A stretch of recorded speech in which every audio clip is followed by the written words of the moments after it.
Hola amigos, bienvenidos a su programa Enfoque B.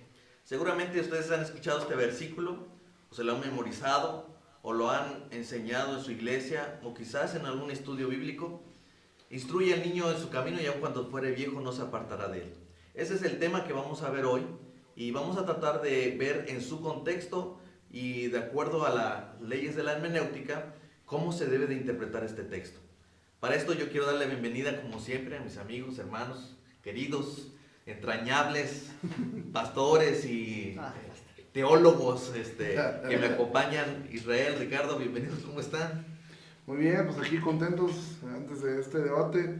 Bueno, este no es debate, pero Debate que teníamos. debate de hace rato. Pero bueno, ya dejé en claro cómo está la Ok. Le di la voz. Israel, ¿qué tal?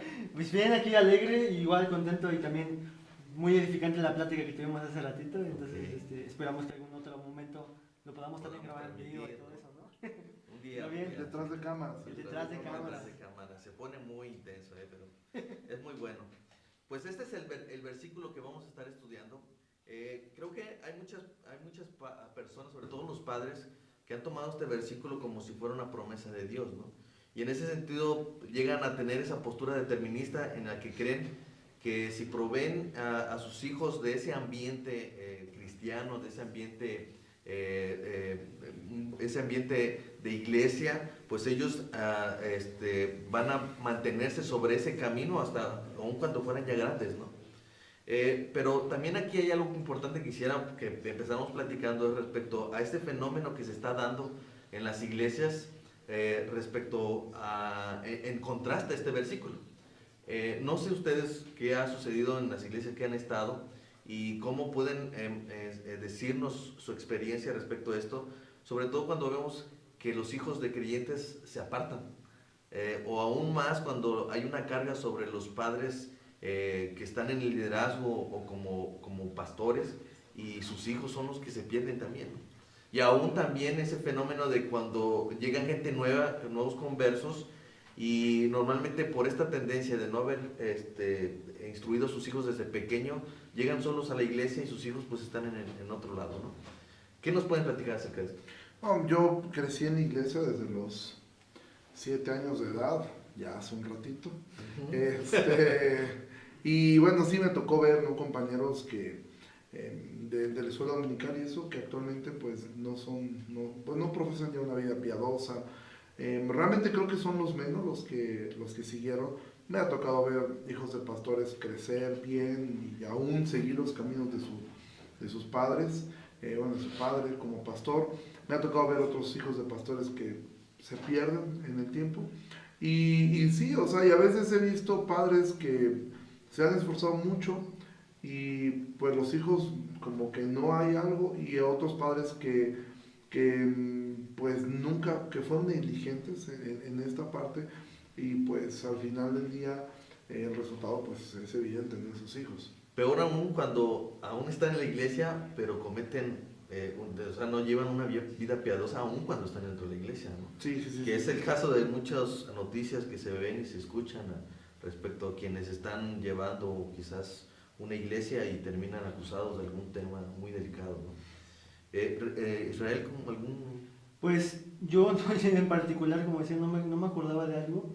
Sin embargo, hace un tiempo le mandé un escrito a un pastor y me acordó o me hizo ver de que, por ejemplo, Nietzsche, no sé si lo ubica, es el padre de la psicología, creo, ¿no? No, eso fue Freud.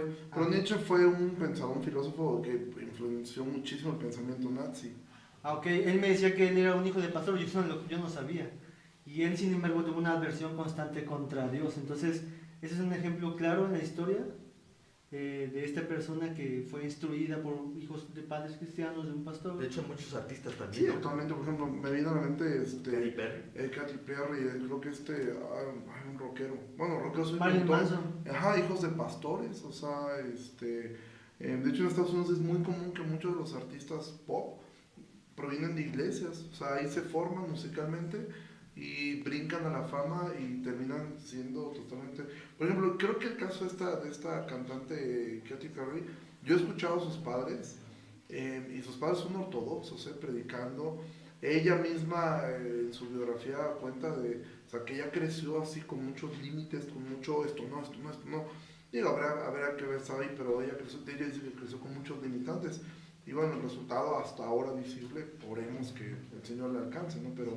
Pero hasta ahora el resultado visible es que este texto pareciera que pues no funcionó. No, y no solamente eso, sino entonces diríamos que la palabra de Dios no es cierta, no es verdadera. No hay el poder en la palabra. Exacto. Allí, ¿no? Y por ejemplo, providencialmente, ahorita me prestaron una Biblia, la viajé en el auto, y me prestaron de estas Biblias de promesas. Y me llama tanto la atención, bueno, que esta Biblia trae subrayada esta promesa, ¿no? Y realmente, si es una promesa, pues entonces Dios no cumple sus promesas. No las cumple, ¿no? ¿Qué está pasando entonces? Ajá. ¿Qué es lo que sucede aquí con este texto? Definitivamente hay esta pregunta, entonces, ¿por qué Dios no cumple con su promesa? Entonces la pregunta tiene, ¿esto es una promesa? Uh-huh. ¿Lo es? Lo primeramente, como hemos dicho aquí en el programa en Enfoque, sí, para todos los que nos siguen, hay muchos programas que hemos hablado acerca de ciertas reglas de hermenéutica que son muy sanas, que nosotros las tengamos al momento de leer el texto. Entonces, lo primero que tenemos es esa pregunta, si todo esto que estoy viendo no es correspondido en este texto, entonces ¿qué significa este texto? Tenemos que saber en primer lugar dónde es que está ubicado este texto dentro del panorama de la Biblia. La Biblia fue escrita de diferentes géneros literarios por diferentes autores, y al menos Proverbios es un género literario conocido como de sabiduría o sapiencial, ¿no? ¿Qué significa eso?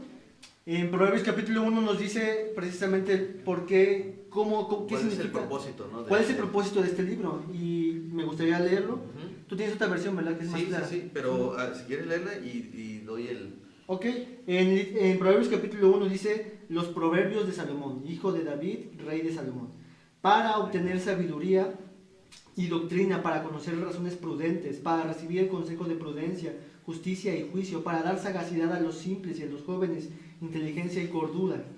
Y continúa. Entonces lo que está diciendo Salomón y con otros autores es de que todo lo que está escrito en este libro tenía el propósito solamente de dar consejos sabios, prudentes, sensatos para toda la vida. Okay. No como algo que es, si haces esto, en consecuencia te va a salir esto. No es eso.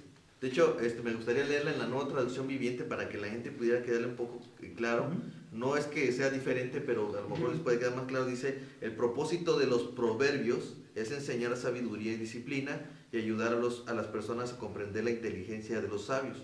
Su propósito es enseñarle a vivir una vida disciplinada y exitosa y ayudarles a hacer lo que es correcto, justo e imparcial. Estos proverbios darán inteligencia al ingenuo, conocimiento y discernimiento al joven. O sea, ese es el propósito. O sea, ya digamos que Salomón nos está dando la llave de la hermenéutica, la interpretación de los proverbios.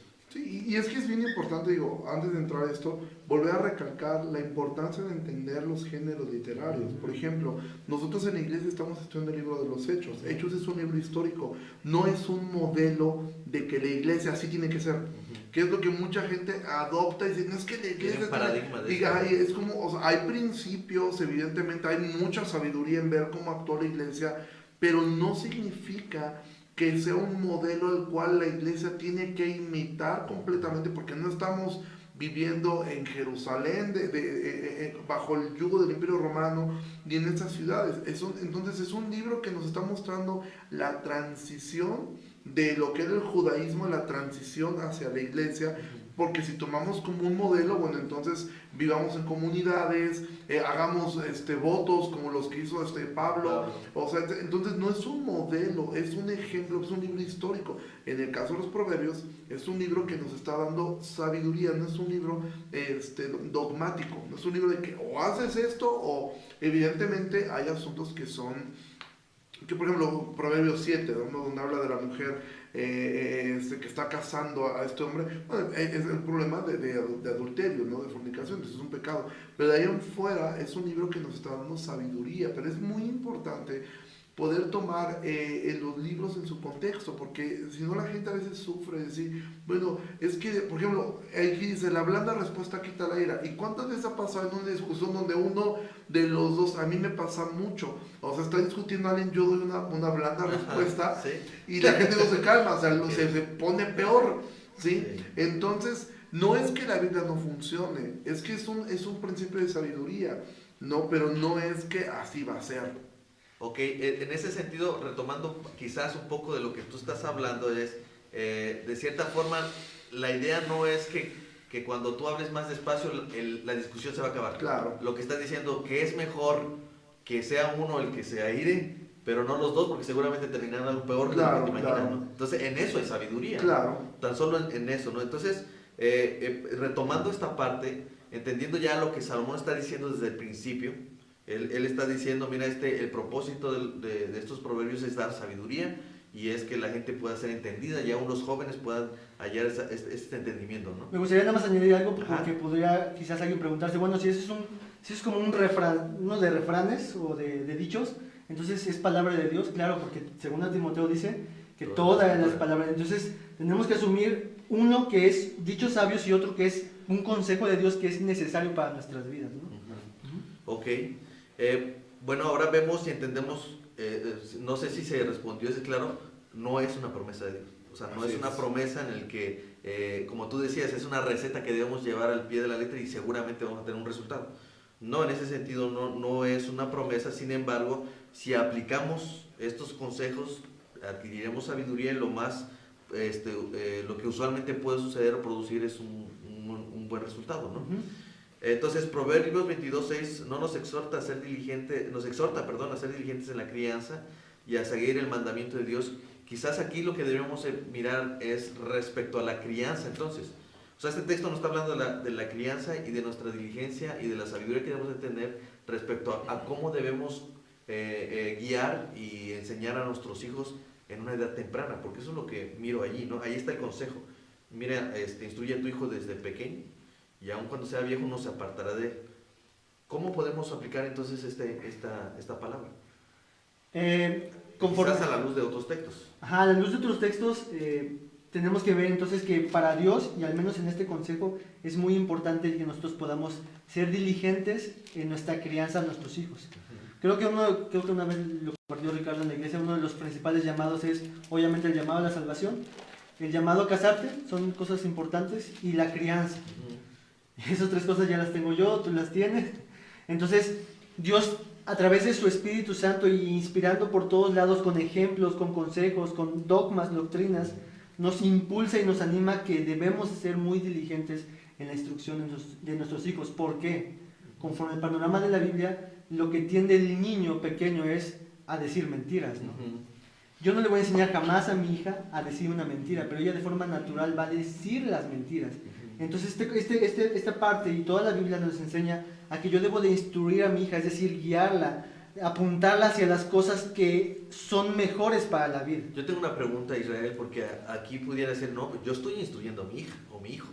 Y pudieran decir, no, pues yo ya lo estoy haciendo.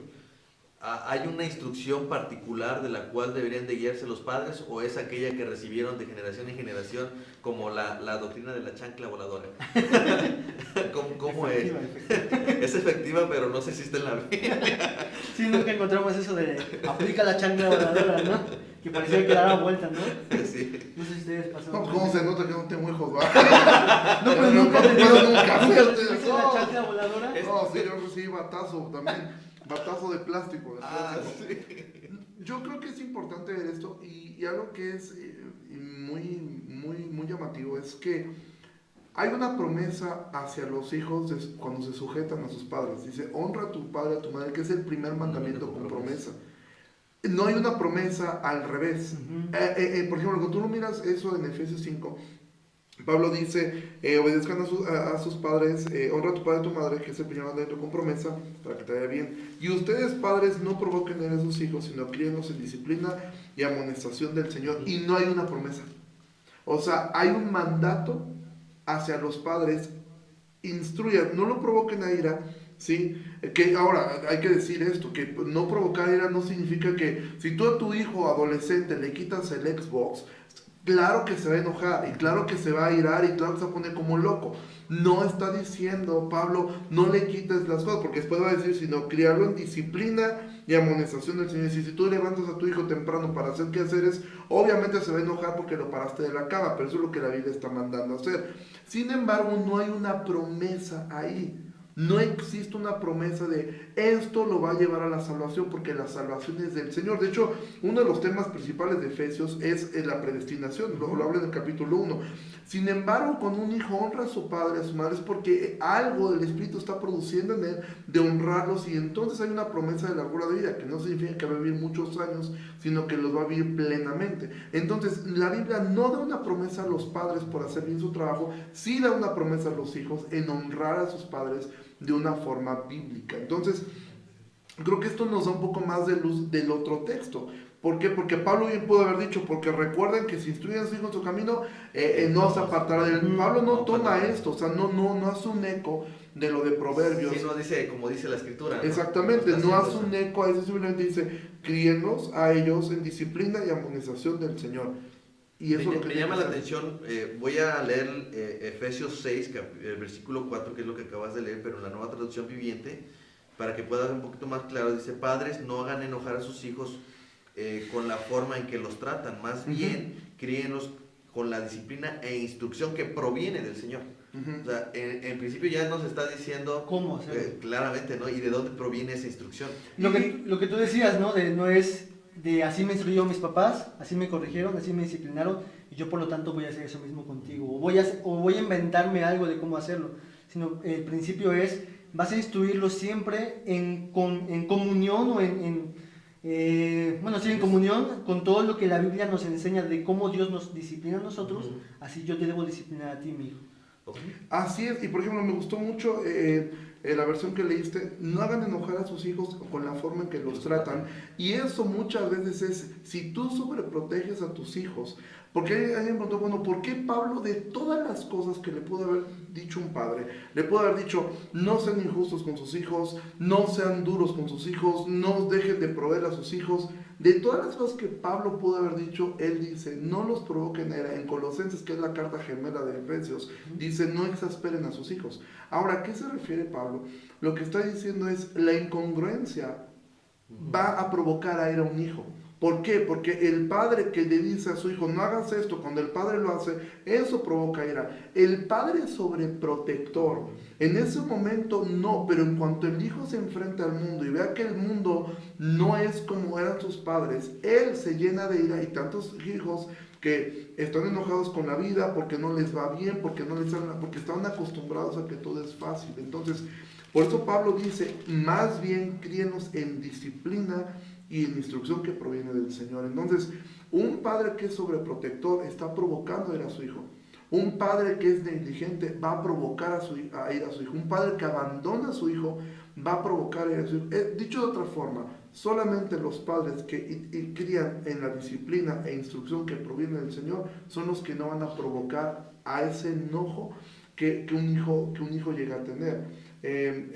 Yo simplemente por citar un ejemplo de mi propia vida, y lo digo de verdad como una honra a mi madre.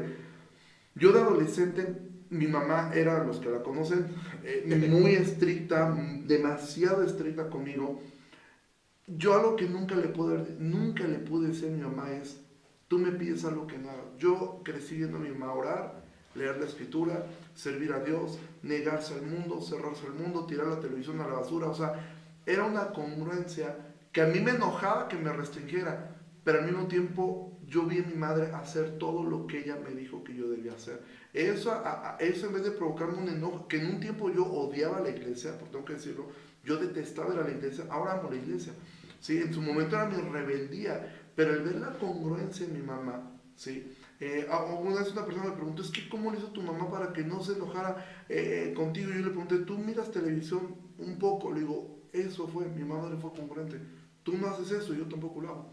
O sea, entonces la incongruencia va a provocar a ir a un hijo. Que es lo que normalmente o comúnmente todos los padres tendemos a cometer ese error, ¿no? De no ser congruentes y de mandar a nuestros hijos o poner sobre ellos una carga que ni siquiera nosotros queremos llevar, como lo hacían los fariseos, ¿no? Yo aquí tengo una pregunta, y es la disciplina, porque como tú bien lo decías, Pablo, a nosotros como padres, si nos dijeras cuál es el tema que más quisiéramos acerca de la disciplina, ¿no? Y dime cómo debo ser, a qué momento lo tengo que hacer, no sé, y qué tan fuerte tengo que hacer esta parte, no sé. Eso es lo que, sin embargo, hay un punto que a lo mejor está ahí implícito, Y es que la disciplina es parte o sea, si yo no disciplino a mi hijo, puedo también traer a hacerlo enojar, Por o supuesto. traer esa ira, a irar a mi hijo por no disciplinarlo. Eso es lo que dice la Escritura. Sí podría agregarse en algún sentido.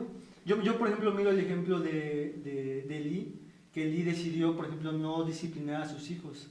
Y sus hijos solamente cayeron dentro de la presa de la ira de Dios sobre ellos. En ese sentido, la ira cayó sobre ellos al Elí no ser diligente en disciplinar la vida de sus hijos. Elí era el sacerdote en turno en tiempo de Samuel. De Samuel, ajá, antes de Samuel. Y él tenía 2 hijos, Ofni y Fines. Ajá. Y ellos fueron muy rebeldes, ¿no? La Escritura muestra varios ejemplos de en que su conducta era mala, ¿no? Pero la Escritura también lo muestra como si él fuera negligente respecto a lo que Dios le decía, ¿no? Porque aún cuando Samuel era muy pequeño, va y le cuenta todo lo que va a hacer con Elí, ¿no? Respecto a lo que venía más adelante, y aún Samuel le cuenta todo lo que Dios le había dicho respecto a lo que iba a hacer con él, y aún así Elí no es diligente, y creo que me he equivocado, debo reconocer que no fui un buen padre y voy y exhorto a mis hijos. No lo hizo. Sí, ¿no? Y esto es importante de poderlo mirar en varios ejemplos. Algo que a mí siempre me ha llamado mucho la atención es, porque también hay que decirlo hacia los hijos, ¿no? Podría haber ahorita algún hijo que diga, no, pues es que yo soy así porque mi papá nunca ha sido congruente. No, no es así, porque puede que tu padre falle, ¿sí? Sin embargo, puede que él ame al Señor y él sea salvo. Y un ejemplo de ello es David. David fue un padre terrible. O sea, David, sus hijos se le fueron completamente, a Absalón se le rebeló, otro violó, o sea, él se quedó traumado cuando pasó, entonces no hace nada. Y él era un hombre conforme al corazón de Dios. Por el otro lado, Saúl fue un terrible creyente, por llamarlo de esa forma, pero fue un muy buen padre. Tan buen padre fue que su hijo murió a su lado. O sea, y David no murió con sus hijos, o sea, luchando junto a él. Saúl murió con su hijo Jonatán, porque por lo que entendemos, sí hizo como padre, no vemos en él un asunto de alejar a su hijo. Jonatán estaba con él, ¿sí? David no, David. Entonces, también para los hijos no puede volverse esto una justificación de, yo soy como soy, porque mi papá no hizo esto, tú me provocaste ahí, de por eso soy como soy. No, pues la salvación es personal. Entonces, tampoco es cargar a los padres con una responsabilidad que no les toca. ¿Cuál es la responsabilidad que no le toca a un padre? La salvación. Sí. Esa es la que no le toca. De ahí en fuera le toca instruir. Y nunca es tarde, ¿eh? O sea, hay padres que dicen, es que si yo hubiera escuchado esto cuando mi hijo era pequeño, nunca es tarde. Un padre puede exhortar, obviamente en distintas etapas. Un papá no puede agarrar la chancla voladora si su hijo ya tiene 25 años, ¿va? O sea, pues no lo va a poder hacer, no lo debería hacer. Pero nunca es tarde. Pero también hay que decir, o sea, hijos no pueden tomar de pretexto una situación así, bueno, yo soy como soy porque mi papá no hizo bien su chamba. Y también al revés los padres, no, pues es que yo hice todo, pero mi hijo, o sea, como, al final la parte de la salvación, como decía Ricardo, pertenece al Señor, pero Dios ha decidido que el padre es o la crianza es uno de los elementos que Él puede usar para llevar al hijo precisamente que se pueda arrepentir y creer en el Señor. Una de las cosas que miro en Efesios 6 es que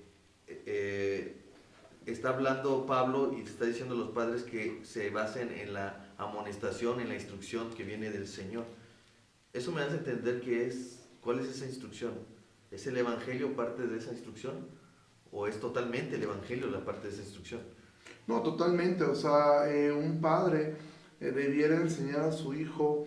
Por ejemplo, a mí cuando a veces me toca, yo no soy padre, pero me toca escuchar a un papá que me dice, no, es que yo estoy enseñando a mi hijo, a un niño pequeño, tenía 2 años, 3 años, a amar a Jesús. Y le dije, quizá lo mejor es que le enseñes a creerle a Jesús, o sea, a creer lo que Jesús dijo, a creer lo que Él enseñó. El concepto de amor para Él lo hace muy complejo. Creer, es mejor que Él crea que Dios le ama, porque amamos en respuesta a eso. Pero evidentemente cuando un padre ve que su hijo hace, es importante explicarle a él desde pequeños, o sea, tú tienes una lucha con el pecado. O sea, eso que estás sintiendo es tu naturaleza.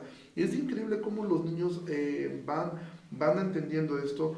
Tenemos que quitarnos estas ideas a veces que se han hecho de que las etapas, que un niño no está en una etapa para aprender, cuando lo que vemos en la Biblia es un niño como Samuel buscando a Dios. Vemos a un niño, a Josías, desde niños buscando a Dios. Entonces es importante quitarse esto y enseñar el Evangelio. Y padres que entiendan, sus hijos son, como dijera Marcos Peña, impitos, o sea, son pequeños impíos que están ahí corriendo, que están luchando contra su pecado desde bebés, desde que nacen están luchando contra su naturaleza. Entonces debe un padre enseñarle el Evangelio, enseñarle el principio del arrepentimiento a un niño y llevarlo de a poco hasta que él crea el Evangelio también. Creo que lo que debemos aclararle a la gente es que no estamos llamados como padres a ser niños moralmente correctos. O sea, no estamos llamados a enseñarles principios morales. Estamos llamados a mostrarles el principio bíblico de la amonestación que proviene del Señor, es decir, de mostrarles el Evangelio. Quizás una de las cosas que yo pudiera decir respecto cuando disciplino a mi hija es que primero trato de mostrarle que ella evidentemente quería hacer eso y que eso era pecado. Y que probablemente tiene un nombre.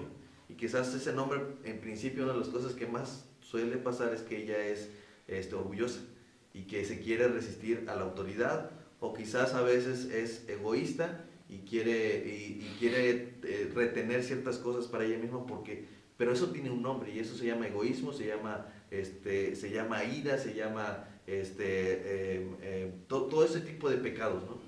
Lo único que le puede servir a ella es mostrarle que evidentemente ella tiene un problema con Dios y que ese pecado no me ofende más a mí que a Dios, porque ahí viene un problema, ¿no? Que si yo quiero disciplinarla porque me ofendió a mí, yo tengo un problema. No la estoy amonestando según la instrucción de Dios, sino según mi instrucción. Sí. Y si ella me ofende a mí, terminaré disciplinándola porque yo fui el ofendido. Pero si yo le muestro a mi hija que a quien ofendió fue a Dios, porque su pecado es evidentemente contra Dios, entonces ella va a necesitar más que una disciplina, una corrección física, que se la tengo que dar. Pero necesita el Evangelio. Ella necesita saber que Dios le ama y que Dios le puede ayudar con su problema de orgullo, con su problema de ira, con su problema de todo esto, ¿no? Entonces, creo que es algo que inclusive Deuteronomio 6 nos dice, ¿no? Respecto a cuando le dice a Israel, oye Israel, Jehová tu Dios uno es, ¿no? Llamarás a tu Dios con todo tu corazón, con toda tu alma, con toda tu mente, ¿no? Y repetirás estas palabras a tus hijos, ¿no? Les enseñarás a tus hijos. Entonces hay un llamado de nosotros como padres a no hacer niños moralmente correctos, sino de hacer niños que aprendan a creer que Ahora, Dios... aquí sería bien importante cómo lograr eso.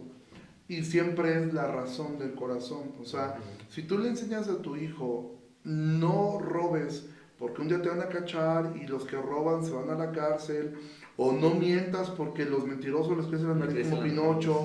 Bueno, entonces no uses la Biblia, o sea, ponles el Rey León y van a aprender lo mismo que lo que tú quieres decir, moralismo.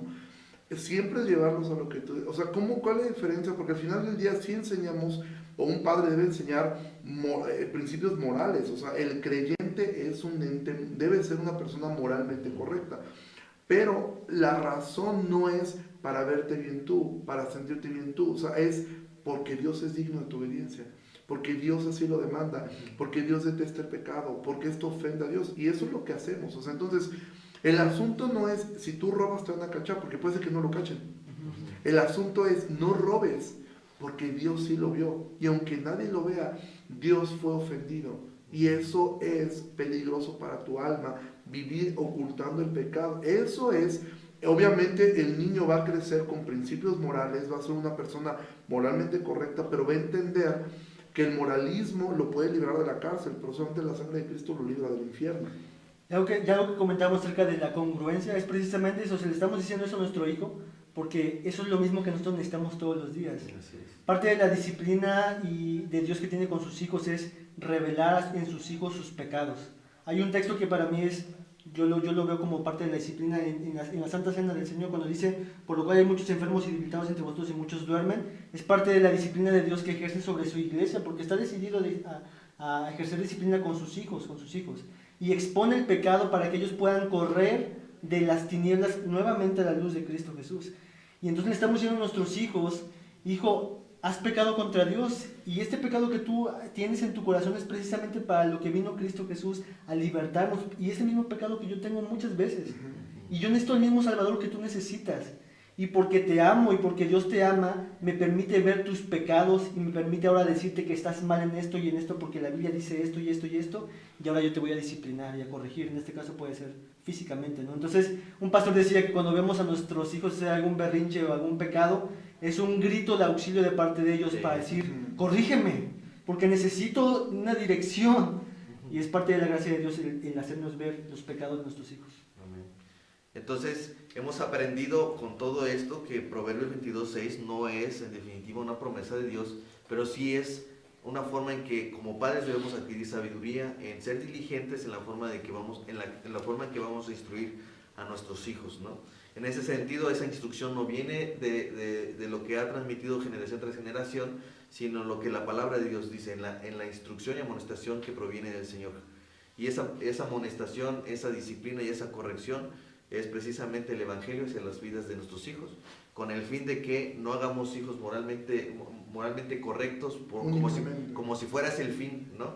Sino más bien hijos que aprendan a temer a Dios, que de hecho es lo que dice el libro de Proverbios. El principio de la sabiduría es el temor a Dios, ¿no? Entonces lo que estamos haciendo con esta instrucción es que nuestros hijos aprendan no a temernos a nosotros o a este mundo o las consecuencias que hay aquí, sino el hecho de que tendríamos un problema con el Dios santo y justo, y que con Él es el con el que se tendrán que ver exactamente. Entonces, he aquí el llamado, Proverbios 22:6, no es una promesa, sin embargo, tú que nos oyes, que eres padre de familia, madre de familia, que tienes un hijo, 2 hijos, 3 hijos, no sé cuántos hijos, tú estás llamado a ser diligente, ¿no?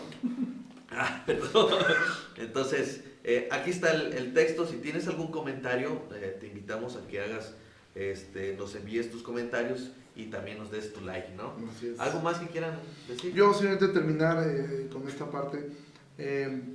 Yo principalmente, siempre cuando hablo temas de matrimonio, de paternidad, lo hago con mucho respeto, entendiendo que el trabajo de ser padre es un trabajo titánico, es un trabajo difícil, y la idea de esto es poder dar un poco de luz y animar. Padre, nunca es tarde para criar a tus hijos, o sea, dobla la rodilla, ve al Señor, habla con tus hijos, pero bueno, yo sé que no es mi intención, pero especialmente la mía, pues nunca es poner una carga que ni siquiera yo estoy llevando, ¿no?